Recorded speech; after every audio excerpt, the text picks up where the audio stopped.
চট্টগ্রাম জেলার শ্রেষ্ঠ ওসি নির্বাচিত হওয়ায় ওসি সাইফুল ইসলামকে ফুলের শুভেচ্ছা জানালেন বিএনপি নেতা শাহাদাত হোসেন চৌধুরী। চট্টগ্রাম জেলার শ্রেষ্ঠ অফিসার ইনচার্জ ওসি নির্বাচিত হওয়ায় বাঁশখালী থানার ওসি জনাব সাইফুল ইসলামকে ফুলের শুভেচ্ছা ও মিষ্টিমুখ করানো হয়েছে।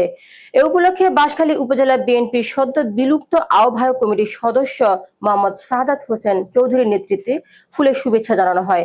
এ সময় উপস্থিত ছিলেন চট্টগ্রাম মহানগর ছাত্র দলের সাবেক সহ সাধারণ সম্পাদক ও বাঁশখালী উপজেলা যুবদল নেতা আল ইমরান, চট্টগ্রাম দক্ষিণ জেলা জিয়া সাইবার ফোর্সের সহ সাংগঠনিক সম্পাদক মোহাম্মদ শাহাবুদ্দিন, বাঁশখালী উপজেলা জিয়া মঞ্চের সম্মানিত সদস্য মোহাম্মদ আরিফ, পুকুরিয়া ইউনিয়ন স্বেচ্ছাসেবক দলের নেতা নিজামুদ্দিন, পুকুরিয়া ইউনিয়ন যুব দলের নেতা ফোরকান উদ্দিন রবি, মোহাম্মদ আবু হানিফ, মোহাম্মদ সাকিব, মোহাম্মদ আজি, মোহাম্মদ দেলোয়ার হোসেন এবং চট্টগ্রাম দক্ষিণ জেলা তাঁতি দলের দপ্তর সম্পাদক গিয়াস উদ্দিন সহ আরো অনেকে।